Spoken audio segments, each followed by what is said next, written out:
कृष्णाय वासुदेवाय हरे परमात्मने प्रणतः क्लेशनाशाय गोविंदाय नमो नमः। प्यारे मित्रों, जय श्री राम, जय माता दी। मित्रों, आज आपसे चर्चा करते हैं कि देवोत्थानी एकादशी, जिसको हम लोग देव प्रबोधनी एकादशी के नाम से भी जानते हैं। यह एकादशी कार्तिक मास के शुक्ल पक्ष की एकादशी तिथि को मनाई जाती है। इस एकादशी तिथि के दिन भगवान विष्णु अपनी 4 महीने की जो योग निद्रा होती है, उस योग निद्रा से जागते हैं और इस दिन से समस्त प्रकार के मांगलिक कार्य भी प्रारंभ हो जाया करते हैं। तो देवोत्थानी एकादशी के दिन 4 नवंबर से समस्त प्रकार के मांगलिक कार्य प्रारंभ होते हैं इस बार।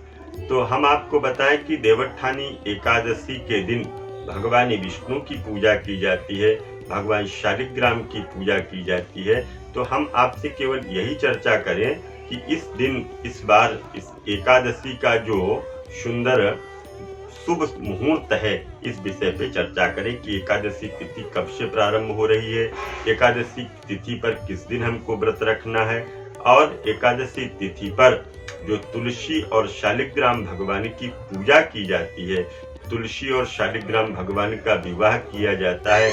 बहुत से व्यक्ति पूरे 1 महीने तक शालिग्राम भगवान की पूजा करते हैं, तुलसी की पूजा करते हैं। तुलसी को अपने घर पर रख करके शाम के समय वहां पर दीपक जलाते हैं, आंवला वृक्ष की पूजा करते हैं। और आज के दिन, देवोत्थानी एकादशी के दिन, हम लोग अपने अपने घरों पर गन्ना लेकर के आते हैं और उस गन्ने की पूजा करते हैं।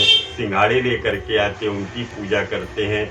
गुड़ लाते हैं, उसकी पूजा करते हैं। गुड़ है, सिंघाड़ा है, गन्ना है। फिर उसके ऊपर का जो भाग होता है, उसको भगवान को तपाया जाता है, अग्नि जलाई जाती है कि भगवान ठंड का समय प्रारंभ हो गया, आप अग्नि को सेकिएगा। और हम लोग भी अब वस्त्र निकालते हैं, गर्म वस्त्र इत्यादि धारण करने का समय आ गया।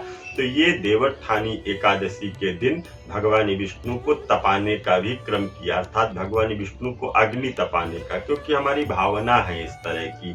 और भाववश्य भगवान तो भावना के वशीभूत होते हैं। तो मित्रों, इसके साथ साथ हम आपको बताएं, एकादशी का जो प्रारंभ का काल है, यह 3 नवंबर को शाम को 7:30 से प्रारंभ हो रहा है। एकादशी की समाप्ति की अगर हम बात करें तो 4 नवंबर 2022 को शाम को 6:08 पर एकादशी तिथि की समाप्ति हो जाएगी। और अगर हम बात करें देव प्रबोधनी एकादशी के पारण के लिए, तो 1:09 से लेकर के 3:18 के बीच में 5 नवंबर को हमको पारायण करना चाहिए।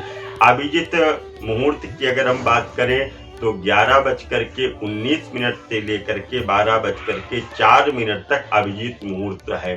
तो मित्रों, हमने आपको बताया कि एकादशी का प्रारंभ काल, एकादशी की समाप्ति काल, किस दिन हमको देवोत्थानी एकादशी का व्रत रखना है, इस विषय पे हमने आपसे आज चर्चा की। अगर आप किसी भी प्रकार का एकादशी का व्रत उद्यापन करना चाहते हैं, सोचते हैं कि मैं एकादशी व्रत के उद्यापन को करूं, या मैं अपने घर में एकादशी की कथा को करूं, या किसी अन्य तरह का कोई भी पूजन पाठ यज्ञ अनुष्ठान करूं, तो आप हमसे संपर्क कर सकते हैं।